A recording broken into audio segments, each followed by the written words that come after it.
Okay, so I'm just lining this pan with a little bit of melted butter here, and I'm going to be making a crepe.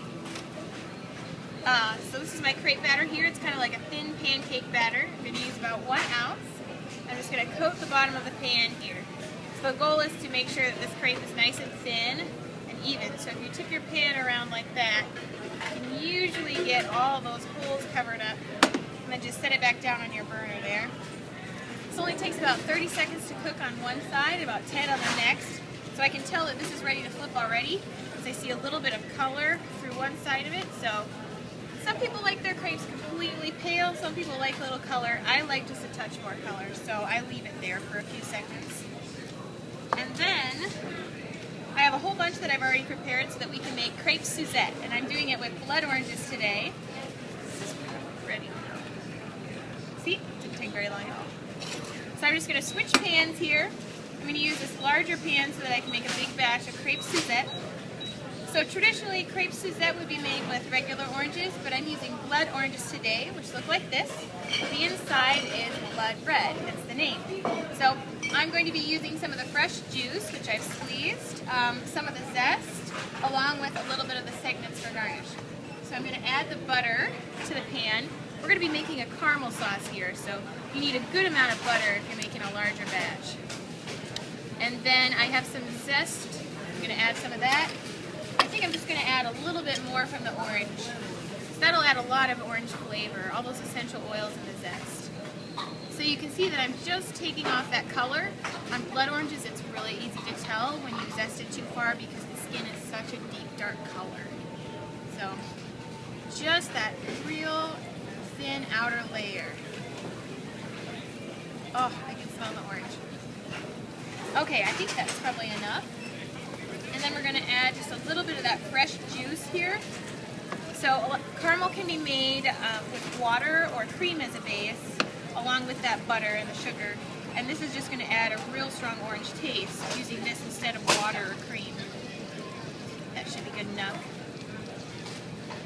I'm just going to grab some sugar quick. We'll put that on the top. This is just plain white sugar. I'm just going to use a couple spoonfuls here. I think 3. Put that away.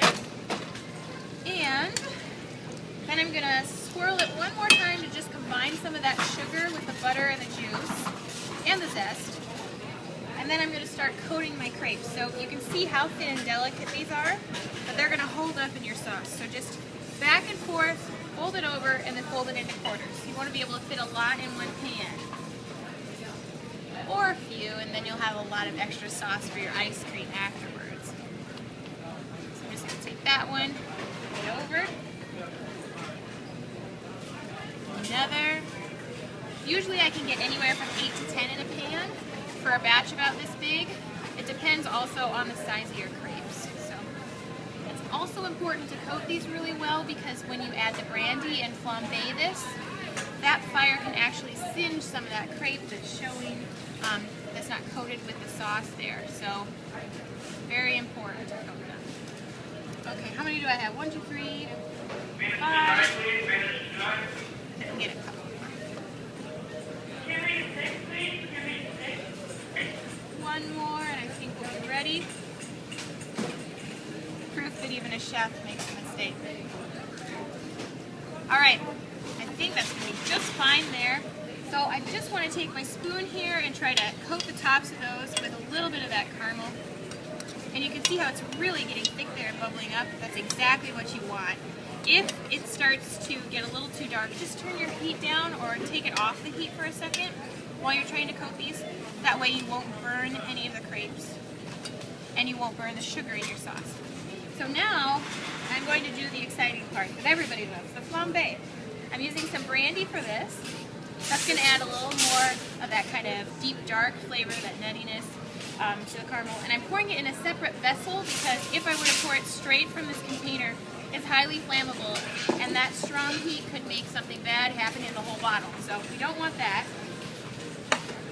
So I'm just going to pour this on top. Make sure your burner is high heat right now. And then I'm going to let that heat up. And I'm just going to light it on fire here.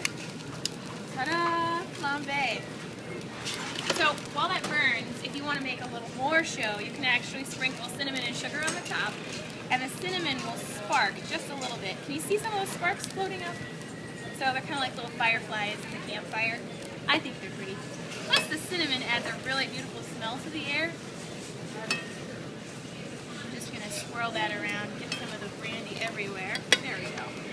And then lastly, I'm going to add just a little triple sec.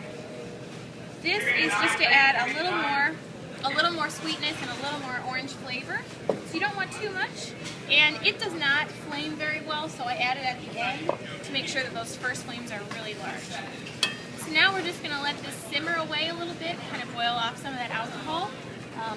While that's doing that, I'm going to add some more blood oranges. These are just segmented. And that'll add really beautiful color and some extra texture. And then when this is done, we'll serve it up with a little bit of ice cream, and you'll have blood orange crepe Suzette. So I think we should cut the video here and